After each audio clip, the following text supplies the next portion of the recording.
So I had laid it all out before I got my camera out. Came out, I thought I was waxing poetical.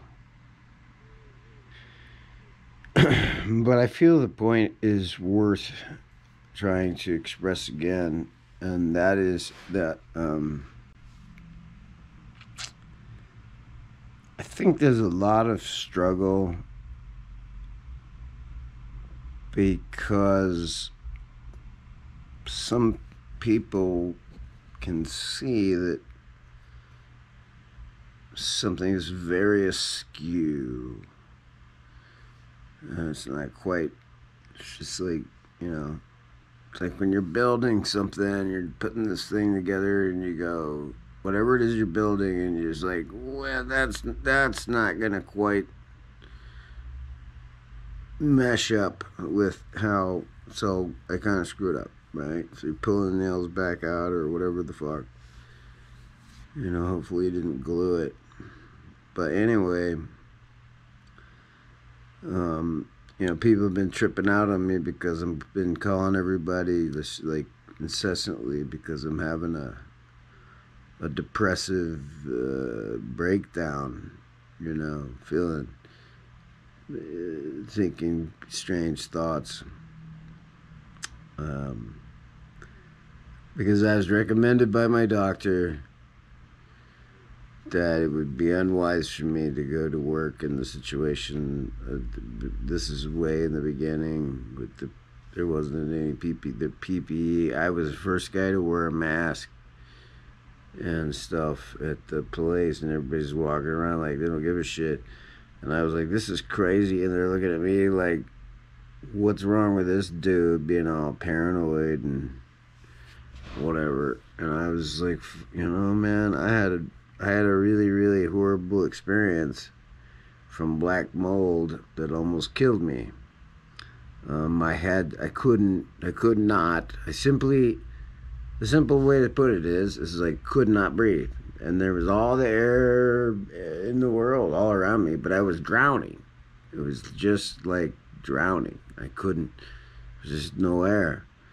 And, you know, even the lady was like, he's got zero oxygen, blah, blah, blah. And then they have this thing that shoots a butyrol into your lungs. And then what I found out, which is really super duper crazy about that, was I thought it couldn't get air in, but apparently what happens in those situations is your lungs are full, but for some reason your esophagus just closes and you can't breathe out, which is so fucking crazy. So that means you have like a big bag of carbon monoxide or dioxide, I guess it would be carbon dioxide. So poison essentially is building, you know, and you can't breathe out. You think you're trying to breathe in. It's the weirdest thing. I don't recommend it to anyone whatsoever. That's why people piss me off in this whole mask, not mask, and all this madness. I'm like, dude, just, you know, I don't know. It's one of those things of experience to where, you know, if you don't know, you don't know. So it's very hard to impress upon people, like, if you haven't experienced that, then you won't be carrying that weight of the intensity of the situation. I'll tell you something. When I couldn't fucking breathe,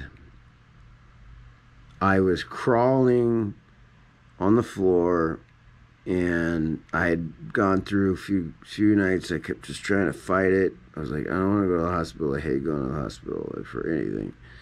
And I was like, I'll be okay. I'd sit there and I'd focus, and I'd get enough breath, and I'm like, I think I'm gonna be okay. I think I'll be alright. And I would do that. I did that for like a week, and then one day I got up, and what I would do right before then, I used to get up and I'd go out in the living room. I was like, if I walk around maybe that'll be a good idea, and I'll get some breath back. I'll get some air, moving around. Maybe it's because I'm laying down or whatever. So I did that a couple times. So I did that this time, the last time, and this is years ago, but anyway, and I went out and I was just trying to breathe. I was just literally just trying to breathe. I was like,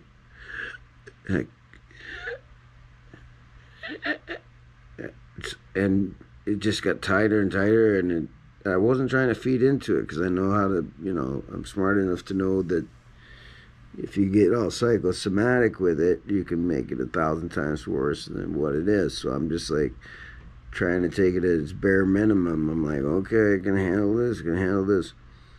And all of a sudden, I couldn't breathe.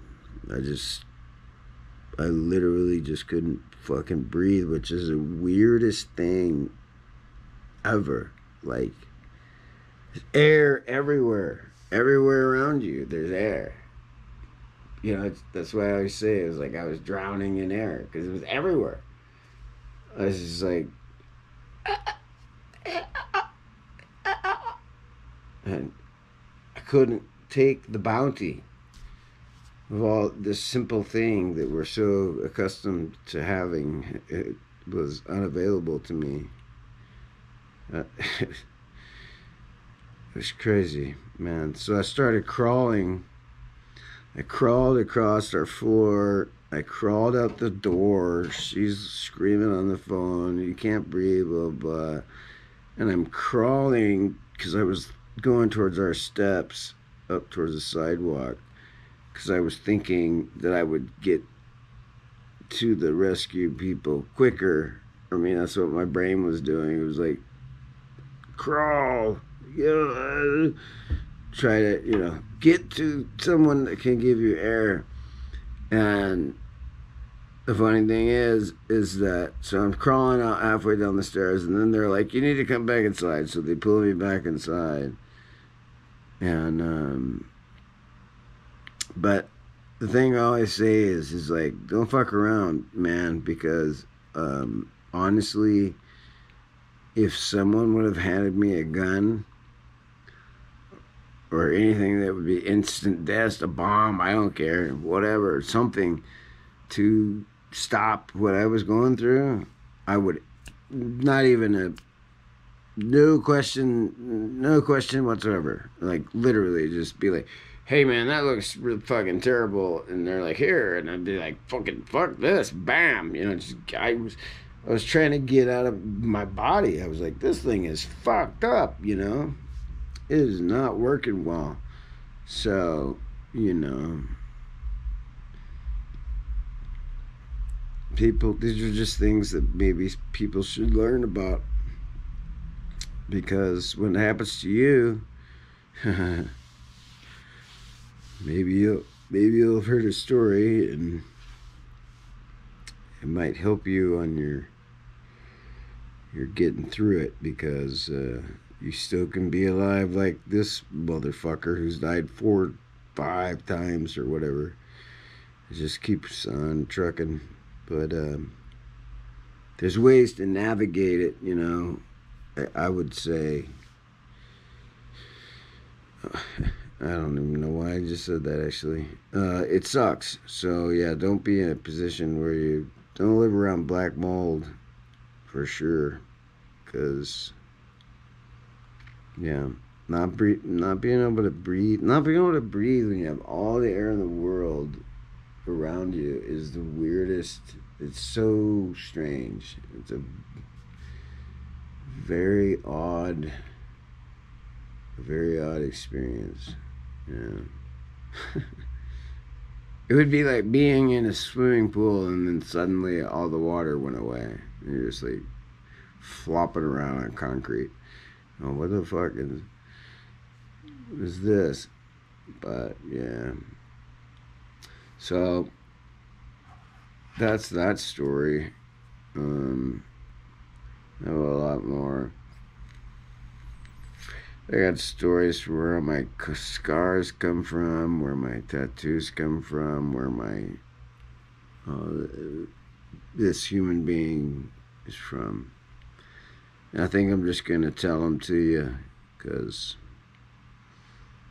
I don't give a fuck anymore. If you like it, if you do, that's great. If you don't, I don't give a shit, to be honest. So I hope it's all good. Peace and love, everyone.